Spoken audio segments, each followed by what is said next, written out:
सही नहीं है महल मठाई तो दही नहीं है लगे मिजाज आज सही नहीं है महल मठाई तो दही नहीं है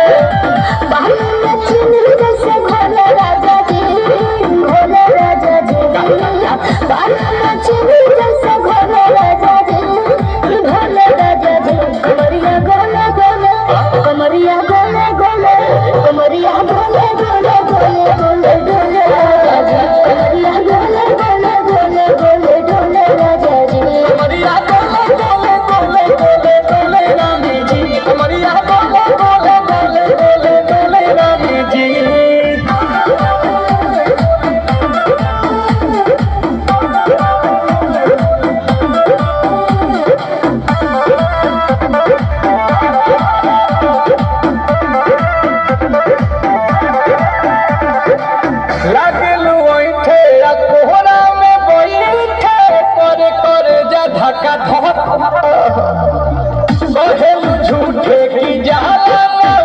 उठे हो खेला हमारा कसम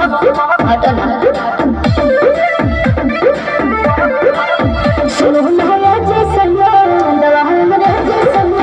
किताब दिला दे जाके मेरे जैसा बात को मीठी मीठी बोले राजा जी बात को मीठी मीठी बोले राजा जी बोले राजा जी कमरिया बोले बोले कमरिया बोले बोले कमरिया बोले बोले बोले बोले बोले राजा जी कमरिया बोले बोले बोले बोले बोले राजा जी कमरिया बोले बोले बोले बोले बोले रानी जी कमरिया बोले बोले बोले बोले बोले रानी जी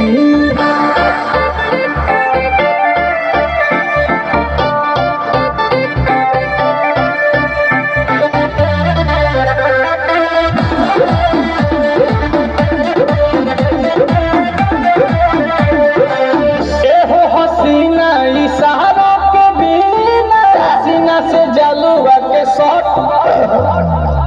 होला रानी गरम जवान पानी पिए लुगा का कहत